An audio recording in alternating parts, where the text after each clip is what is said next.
AI a machine with brain. మనందరికీ తెలుసు artificial intelligence ఎంత ప్రపంచం సృష్టిస్తుందో.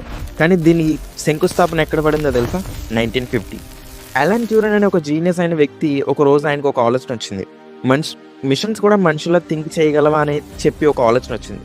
దాని గురించి ఆయన ఏం చేశాడంటే ట్యూరింగ్ అనే టెస్ట్ ఒకటి కనిపెట్టి మిషన్స్ మీద దాన్ని అప్లై చేశాడు. ఆ టెస్ట్లో ఆయన కనుగొన్న ఒక్క విషయం ఏంటంటే మిషన్స్ కూడా ఆలోచిస్తున్నాయని చెప్పి బల్ల గుద్ది చెప్పాడు. ఆ రోజు ఆయన ఒక స్టేట్మెంట్ వదిలాడు. Thinking is not equal to biology. అంటే నువ్వు ఆలోచించాలంటే జీవం అయి పుట్టాల్సిన అవసరం లేదు అని చెప్పాడు. Thinking can emerge from logic, circuit, symbols, mathematical rules. 1956 the birth of artificial intelligence. ఈ టైటిల్కి సృష్టికర్త జాన్ మెక్కెతే. ఆయన ఒకరోజు డర్ట్మౌత్ కాలేజ్లో ఒక సమ్మర్ కాన్ఫరెన్స్కి ప్లాన్ చేశాడు. ఏం చేద్దామనంటే మనుషుల్లా ఆలోచించగల మిషన్స్ క్రియేట్ చేద్దాము అనే ఒక థాట్తో ముందుకొచ్చాడు. ఆ టైంలో కంప్యూటర్స్ స్లో ఉన్నాయి, మెమరీ తక్కువ ఉంది, ఇంటర్నెట్ లేదు, బిగ్ డేటా లేదు, ఏఐ ల్యాబ్స్ కూడా లేవు.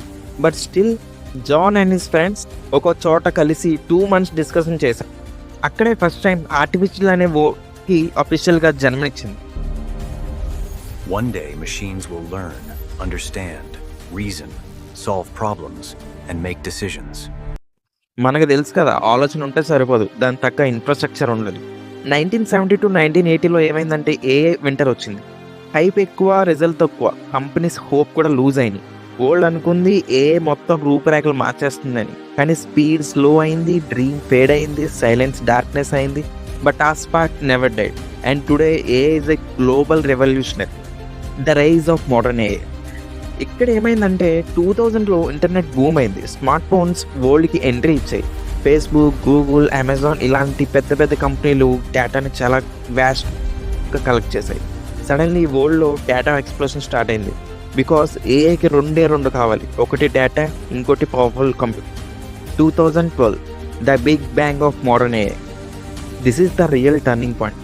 అలెక్స్నెట్ ఒక డీప్ లెర్నింగ్ మోడల్. ఏమైందంటే ఈ మోడల్ వరల్డ్నే షాక్ చేసింది. ఇమేజెస్ని హ్యూమన్ కన్నా ఎక్కువ యాక్యురసీతో ఐడెంటిఫై చేయడం జరిగింది.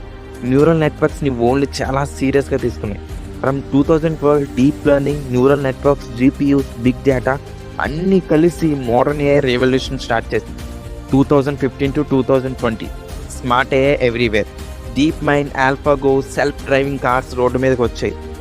ఫేస్ రికగ్నిషన్ లాంటి డైలీ లైఫ్లోకి వచ్చాయి. ఎన్విడియా జీపీయూస్ ఏఐకి బ్యాక్ బోన్ అయ్యి ఉండి వరల్డ్ని రన్ చేశాయి. 2022 ప్రెజెంట్ ఏఐ ఎక్స్ప్లోషన్. 2022లో చాట్ జీపీటీ వచ్చాక ఏఐ ల్యాబ్స్ నుంచి నార్మల్ పీపుల్ హ్యాండ్స్కి వచ్చేసింది. Earlier AI is equal to scientific labs, but now AI is equal to phones, apps everywhere.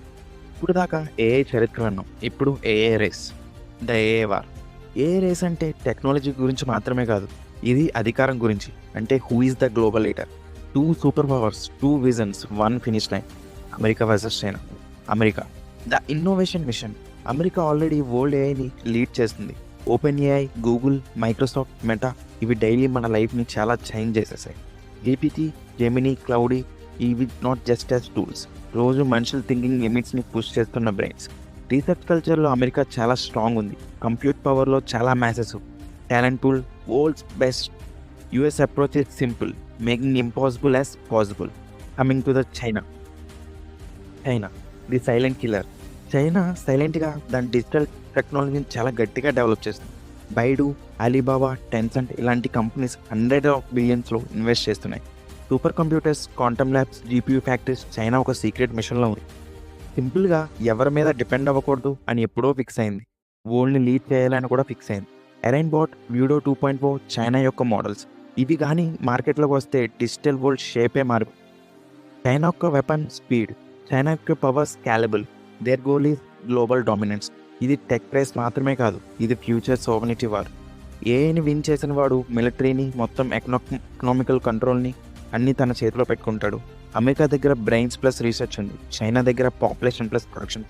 ఇద్దరు జెట్ ఇంజన్స్లా రన్ చేస్తున్నారు కానీ but there is a room for only 1 leader. So final question is future world command panel ఎక్కడుంది? Silicon వ్యాలీలోనా లేదా బీజింగ్లోనా?